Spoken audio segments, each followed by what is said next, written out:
साथ संगत जी, प्यार से बोलना। धान निरंकार जी। गुरुदेव हरदेव पार्ट 1। अप्रैल 1981 का महीना आ गया। इस वर्ष निर्णय लिया गया कि अब उत्तरी भारत का मानव एकता सम्मेलन प्रतिवर्ष 24 अप्रैल के दिन ही मनाया जाएगा, क्योंकि इसी दिन मानव एकता के संदेशवाहक युग प्रवर्तक बाबा गुरबचन सिंह जी महाराज ने मानवता के लिए अपने प्राणों को न्यौछावर कर दिया था। इस बार यह सम्मेलन दिल्ली के उस रामलीला मैदान में मनाया गया जहां निरंकारी मिशन कई वर्ष अपने वार्षिक समागम मना चुका था। इस समारोह में निरंकारी जगत ने 2 महत्वपूर्ण निर्णय लिए। एक यह कि आज के बाद हम सरकार से कोई मांग नहीं करेंगे कि वे बाबा गुरबचन सिंह जी के हत्यारों को पकड़कर उन्हें दंडित करें। हम ये सब कुछ निरंकार सतगुरु पर छोड़ते हैं। दूसरा निर्णय यह था कि आज से हम केवल निरंकार सतगुरु पर ही भरोसा करेंगे। हमें सरकार की ओर से किसी प्रकार की सुरक्षा की जरूरत नहीं। सरकार अपने सुरक्षा प्रबंध वापस ले ले। इस सम्मेलन के बाद निरंकारी प्रचारक निर्भीक भाव से और पूरी लगन के साथ प्रचार कार्य में जुट गए। देश भर में सार्वजनिक स्थानों पर सत्संग के विशाल कार्यक्रम होने लगे। इन खुले कार्यक्रमों में निरंकारी संगतों के अतिरिक्त धर्म प्रेमी जनता भी बहुत संख्या में पहुंच जाती थी। वे लोग आपके व्यक्तित्व और आपके मिशन की ज़्यादा से ज़्यादा जानकारी प्राप्त करना चाहते थे। कई लोग आपसे मिलकर कई विषयों पर बातचीत भी करते। एक बार इंदौर में एक विशाल समागम हुआ।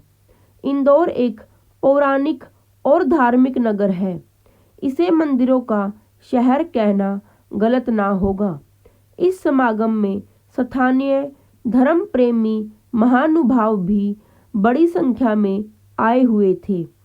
इस समागम में निरंकारी मिशन के सिद्धांतों, धारणाओं और विश्वासों पर प्रकाश डालते हुए गुरुदेव ने फरमाया, साध संगत, हम किसी नए मत का प्रचार नहीं कर रहे। जिसे वेदों शास्त्रों में निराकार कहकर पुकारा गया है, हम उसे ही निरंकार के नाम से याद करते हैं। निरंकार और निराकार में केवल बोली का ही अंतर है, अर्थ दोनों का एक ही है। यह निरंकार प्रभु पत्ते पत्ते, डाली डाली में समाया हुआ है। कोई जगह ऐसी नहीं जहाँ यह शक्ति विद्यमान ना हो। आज तक जितने भी पीर पैगंबर अवतार हुए हैं और हमारे जितने भी धर्म ग्रंथ हैं, सभी यह बताते हैं कि यह निरंकार दातार हमारे अंग संग है, हमारी शाह रग से भी नज़दीक है। यह परमात्मा जिसे अपने अपने समय पर संतों महापुरुषों ने भिन्न भिन्न नामों से याद किया। किसी ने इसे अल्लाह का नाम दिया, किसी ने इसे गॉड कहकर पुकारा और किसी ने इसे वाहेगुरु का नाम दिया। यह परमात्मा है एक ही। इस निराकार परमात्मा को सतगुरु की कृपा से जो जान लेता है, इसी का ध्यान करता है। इस शक्ति के मुकाबले पर प्रकृति की किसी अन्य शक्ति को महत्ता नहीं देता। वही निरंकारी है। निरंकार प्रभु को जानने मानने वाले इन भक्तों के संगठन को निरंकारी मिशन के नाम से जाना जाता है। निरंकारी मिशन के कुछ सीधे साधे सिद्धांत हैं कि हमारे पास जितनी शक्तियां हैं, जितना धन वैभव है, जितनी विद्या बुद्धि है, इन सब का देने वाला एक निरंकार प्रभु है। हमें इन पर किसी प्रकार का अभिमान नहीं करना। कर्ता भाव को छोड़कर अर्पण भाव से अपना सारा जीवन जीना है। हमें संसार में द्वैत भावना से ऊपर उठकर सबसे प्यार करते हुए अपना जीवन गुजारना है। किसी ऊंच नीच के भेदभाव में नहीं पड़ना। दसों नोहों दोनों हाथों की किर्त मेहनत करके अपना और अपने परिवार का पालन पोषण करना है। किसी पर किसी बात के लिए बोझ नहीं बनना। साध संगत ये कोई हमारे बनाए हुए सिद्धांत नहीं। सृष्टि में आदि से इन्हीं सिद्धांतों का प्रचार होता आ रहा है। अगर संसार के सभी लोग सभी भेदभावों को भूलकर एक दूसरे से प्यार करने लगे और हर कोई अपने अपने फर्जों पर टिक जाए, माता अपना फर्ज, पिता अपना फर्ज, सरकार अपना फर्ज और जनता अपना फर्ज निभाना शुरू कर दे और हर कोई अपनी मेहनत की कमाई खाने लगे, तो हमारा देश की ही क्या सारे संसार की हालत बदल सकती है। अगर हम एक ही सिद्धांत की तन मन धन का अभिमान नहीं करना को ही अपने कर्म का अंग बना ले, तो बाकी सभी प्रकार के भेदभावों का खुद ही अंत हो सकता है। दुनिया में जितने भी झगड़े हैं उनका मूल कारण तन मन धन का अभिमान ही है। अगर हम इस अभिमान से मुक्त हो जाएं, तो जहां हम जीवन मुक्ति का आनंद ले सकेंगे, वहीं हमें अमर पद की प्राप्ति भी सहज में ही हो जाएगी। कार्यक्रम की समाप्ति के बाद जब गुरुदेव मंच से उतरकर नीचे आए, तो कुछ जिज्ञासुओं ने आपसे कुछ जानकारी प्राप्त करने की इच्छा व्यक्त की। गुरुदेव ने पूर्व निश्चित कार्यक्रम के अनुसार कहीं पहुंचना था, इसलिए आपने दास को वहां रुककर उनसे चर्चा करने का संकेत किया और उनका अभिवादन स्वीकार करते हुए स्वयं वहां से चले गए।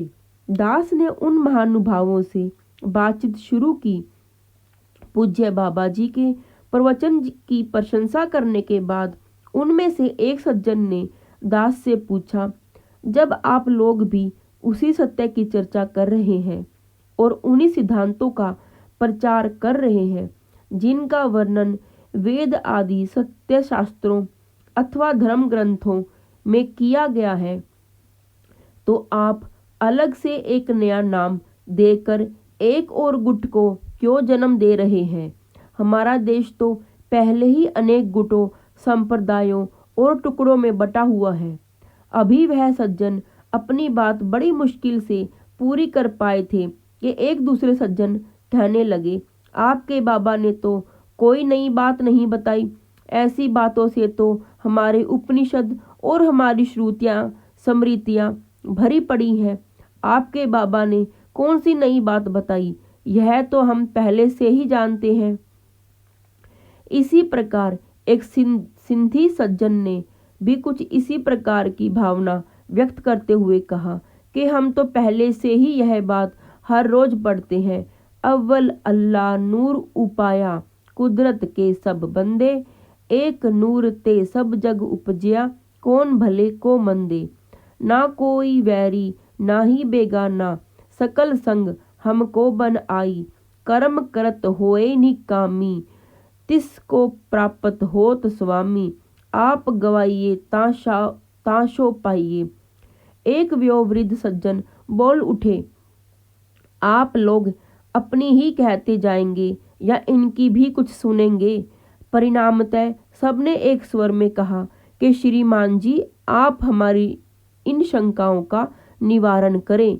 दास ने निरंकार सतगुरु का ध्यान करते हुए कहा, आपने जो कुछ कहा है उससे मैं 100% सहमत हूँ। मुझे मानने में रति भर भी संकोच नहीं कि पूज्य बाबा जी ने कोई नई बात नहीं कही, बल्कि ऋषियों महापुरुषों द्वारा अनुभूत सत्यों का ही वर्णन किया है। आप बता सकते हैं कि सत्य क्या कभी नया या पुराना होता है? सभी ने अनायास कहा, नहीं, सत्य 3 काल एक रस रहता है। दास ने बड़े ही नम्र भाव से निवेदन किया कि जब सत्य 3 काल एक रस रहता है, जो कल और था, आज और कल और हो जाएगा, वह कभी सत्य की संज्ञा से विभूषित नहीं हो सकता। सभी ने इस बात का समर्थन किया। इस पर दास ने थोड़ा गंभीर होकर उन सज्जनों से कहा कि जब पूज्य बाबा जी को सत्य संदेश देना है तो वह ऐसी कौन सी बात कहते जो नई हो। यदि कोई नई बात कहते तो वह सत्य ना होकर कुछ और ही होता। यह कहकर जब मैंने गौर से उनकी ओर देखा तो पाया कि वे मेरी बात को हृदय से मान चुके थे। दास ने अपनी बात आगे बढ़ाते हुए निवेदन किया, भाई साहब जी, रही बात कि हम लोगों ने अलग से यह प्रचार व्यवस्था क्यों शुरू कर रखी है, हम उन्हीं संस्थाओं से जो पहले से ही चली आ रही है क्यों नहीं जुड़ जाते। तो इस संबंध में मुझे इतना सा ही निवेदन करना है कि हमने कोई नया मार्ग नहीं बनाया, हम तो सनातन पुरातन मार्ग पर ही चल रहे हैं। और जो लोग जाने अनजाने इस सत्य के मार्ग से हटकर विभिन्न गुटों में बट गए हैं, उन्हें सत्य मार्ग पर लाने के लिए प्रयत्नशील है। साथ संगत जी, धन निरंकार।